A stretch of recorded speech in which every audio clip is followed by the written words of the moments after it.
La France a procédé à la restitution complète des installations militaires des éléments français au Sénégal. L'annonce a été faite par l'ambassadrice de France à Dakar et à Banjul. Après 65 années de présence au Sénégal, les forces françaises ont quitté le pays. Les 350 derniers soldats ont terminé le retrait commencé en mars dernier. Retour sur cette histoire militaire française en Afrique francophone avec Léo Péchard. C'était une présence militaire qui remontait à 1960, date de l'indépendance du Sénégal. Avec le retrait des troupes françaises du camp Jay, c'est une page qui se tourne pour la France sur tout le continent africain. Dans la foulée des indépendances de l'Afrique francophone, plusieurs séries d'accords franco-africains de défense sont signés, comme avec la Côte d'Ivoire ou le Sénégal. Objectif, asseoir le pouvoir des nouveaux dirigeants de ces États fraîchement créés et former leurs soldats. Dans les années 1970, 20 000 militaires français sont présents sur l'ensemble du continent africain et les opérations se multiplient. Depuis 1959, on n'en compte pas moins de 90, ce qui pendant longtemps vaut à la France d'être surnommé le gendarme de l'Afrique. Des opérations défensives, mais aussi parfois offensives, comme celle en Côte d'Ivoire en 2011, qui aboutit au renversement du président Laurent Gbagbo. Parmi les plus longues, l'opération Barkhane au Sahel de 2014 à 2022, qui a permis d'éviter une prise de pouvoir djihadiste à Bamako. Mais au final, l'armée française est congédiée par les différentes juntes qui prennent le pouvoir d'abord au Mali, puis au Burkina Faso et au Niger. En 2022, il ne reste que 6 000 soldats en Afrique. Plus largement, c'est l'opinion africaine qui conteste de plus en plus la présence militaire française et ses bases, surnommées le précaré français. En 2024, le Tchad met fin à son partenariat militaire conclu avec la France. La Côte d'Ivoire, quant à elle, lui demande la rétrocession de la base d'Abidjan. Enfin, celle de Libreville au Gabon devient un camp partagé. Avec la fermeture de celui de Jay au Sénégal, c'est la fin de la présence permanente de l'armée française en Afrique centrale et de l'Ouest. Elle ne dispose désormais plus que d'une base à Djibouti, forte de 1500 militaires. Bonjour Jean-Claude Félix-Ticaya, vous êtes chercheur au groupe Afrique à l'Institut de prospective et de sécurité en Europe. Alors hier, la France a restitué ses bases militaires au Sénégal. C'est la fin d'un long processus qui s'est déroulé dans le calme ? C'est la fin d'un long processus. On peut dire que c'est un tournant historique, un événement historique. Et je m'arrête sur ce mot historique. C'est pas seulement, il ne faut pas avoir seulement une analyse contemporaine de la décision et de ce qu'il se passe en ce moment historique. Depuis des décennies, là, c'est une victoire du peuple sénégalais, c'est une victoire de la présidence M. Diomaye et son Premier ministre, mais qui ont été poussés et ont été élevés aussi dans ce contexte politique non anti-français, comme cette expression contre laquelle je m'élève, et je pense qu'elle indique un mauvais chemin d'analyse pour ceux qui sont en France ou ailleurs. Depuis des décennies, tous les mouvements africains demandait, progressiste ou non, demandait que d'autres rapports soient élaborés et mis en place donc avec les institutions françaises, les présidences françaises. Et là, on arrive au bout. Donc, c'est une victoire des mouvements historiques, progressistes, indépendantistes, panafricanistes et souverainistes africains depuis l'indépendance, mais même avant. Parce que quand il y avait des discussions sur l'indépendance, tous les pionniers, Sékou Touré, le Guinéen ? Avant, c'était tout à fait logique. On ne peut pas être indépendant et mis sous le boisseau, avoir une tutelle militaire cimentée dans les capitales et dans toutes les villes africaines. Donc c'est vraiment un événement historique. Certains, malheureusement, dans une uchronie, pensent que cette stratégie nouvelle viendrait de Paris. Non, ça a été poussé par les peuples. Mais même aussi ici en France, très peu de franco-français ou ceux d'origine africaine, tout le monde savait que ça devait se terminer. Tout le monde, dans toutes les bibliothèques des personnes d'origine africaine, voire d'outre-mer, je pense aussi au discours de Césaire, il faut rendre à Césaire ce qui appartient à Césaire, à Fanon, tous demandaient, que ce soit avec l'Afrique, que ce soit avec la diaspora, que ce soit avec l'outre-mer, un changement de regard et d'acte, et notamment la présence militaire est un acte fondateur, il y en aura d'autres, et il est important qu'il se fasse comme cela a été fait justement à Dakar hier, c'est-à-dire qu'il y a une rupture, mais une rupture qui initie d'autres rapports entre le Sénégal et l'Afrique. Et quel est le bilan de cette présence militaire française au Sénégal et en Afrique de l'Ouest? Est-ce que c'est pas trop tardif? Est-ce qu'il n'aurait pas fallu le décider plus tôt? Bien sûr, il aurait fallu le décider beaucoup plus tôt, avoir d'autres types de présence pendant toutes les décennies. Donc, je viens d'un peu dégrainer, où l'armée française était le bras armé du système france-africain. Donc, parfois, certains disent oui, qu'est-ce qui se passe en Afrique? Ça serait la cassure de l'amitié franco-africaine ou le désamour. Non, il ne s'agit pas d'un désamour ou d'une amitié. Il faut parler politique, géopolitique, il faut avoir un regard intellectuel.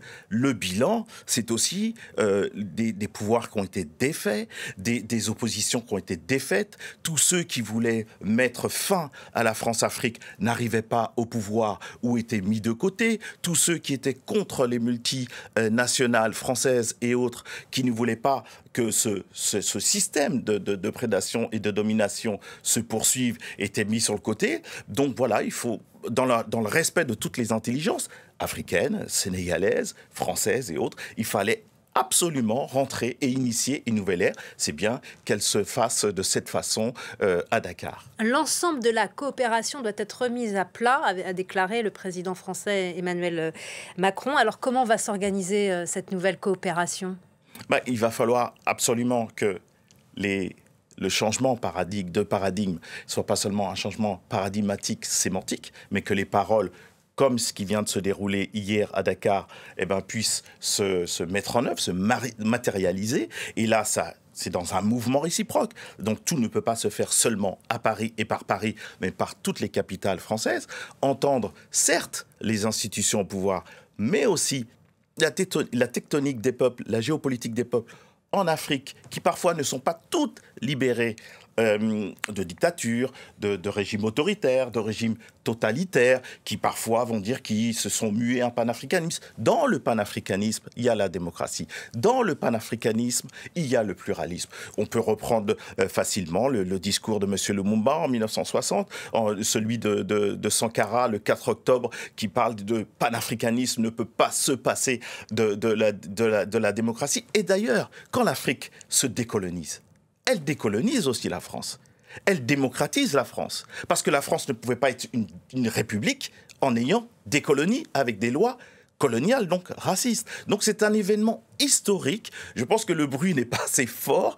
C'est un moment historique et ça doit vraiment s'inscrire sur le plan philosophique, sur le plan du regard, des représentations, même à l'égard de ceux qui sont d'origine africaine en France, où parfois on les voit un petit peu trop comme des personnes qu'il faudrait aider, assister, ou pas complètement français. Donc c'est vraiment un acte fort qui a été scellé, mais qui ne peut pas être seulement celui d'une semaine, mais qui vient de loin, de très loin. Et c'est pour cela qu'il faut être reconnaissant aux femmes et aux hommes qui sont parfois morts ou blessés et qui s'activent encore pour sortir de toutes ces ornières. D'ailleurs, la fin de la primauté accordée à la France avait été annoncée lors de l'élection du président Bassirou Diomaye Faye. Ces dernières années, les troupes françaises présentes depuis longtemps en Afrique de l'Ouest ont été expulsées de plusieurs pays. Le Mali, le Burkina Faso, le Niger, le Tchad, qui était considéré comme l'allié le plus stable et le plus fidèle de la France en Afrique. La Russie et la Chine, on le sait, occupent désormais, en partie en tout cas, la place. Quel est le bilan de la Russie et de la Chine sur le plan sécuritaire et sur le plan économique ? Pour l'instant, les pays devant un ennemi asymétrique, c'est-à-dire, je parle des terroristes, mais même ceux qui malheureusement veulent céder notamment le Mali en deux, alors que le Mali doit recouvrer et garder sa souveraineté entière, mettre en difficulté donc le pouvoir central. Là, vous parlez des Touaregs et de l'Azawad, pas que, mais aussi des djihadistes. Pas que tous ceux qui malheureusement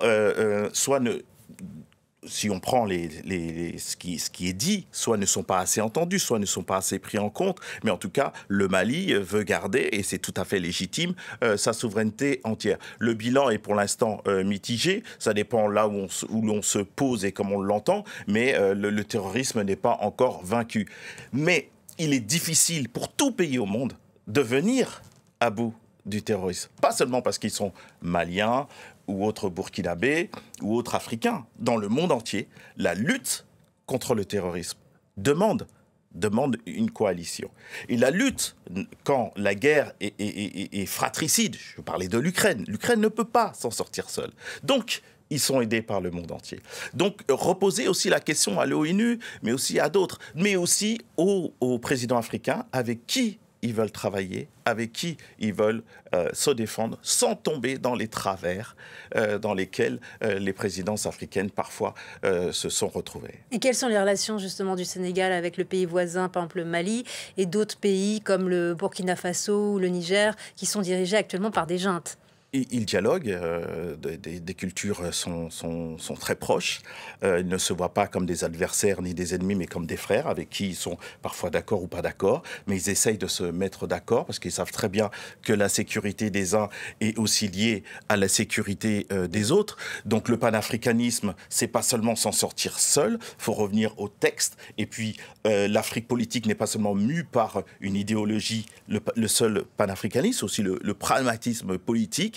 Et les efforts de M. Diomaye Faye, le président du Sénégal, se font un petit peu partout dans la région, mais pas seulement, pour rentrer en dialogue, parce qu'il n'est pas sans ignorer, il n'ignore pas du tout ce pourquoi le Mali, le Burkina Faso et autres se retrouvent dans cette situation politique.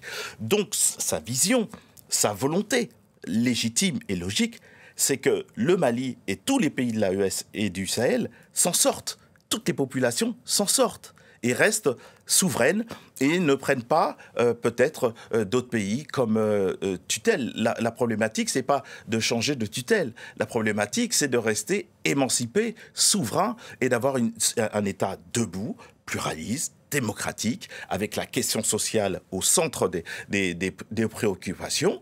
Donc, mais le peuple, de toute façon, les peuples, de toute façon, maliens et autres, le rappellent tous les jours et ont une culture historique et politique et ils ne se laisseront pas avoir ou dévier parce que c'est bien eux, c'est bien la tectonique des peuples qui a emmené à ce que les militaires prennent le pouvoir. C'était pas l'objectif. Les militaires ont pris le pouvoir. Les militaires se sont reposés sur ce soulèvement populaire pour dire nous vous avons compris. Certes. Donc il faut que toutes les réponses au discours, il suffit de reprendre les discours sur la restauration de la démocratie, sur la restauration de la souveraineté. Mais pour l'instant, ils ne leur rendent pas le pouvoir, les militaires. Pour l'instant, ils ne le rendent pas. C'est ça la problématique. Merci beaucoup, Jean-Claude Félix Chikaya, d'être venu. Merci pour votre analyse.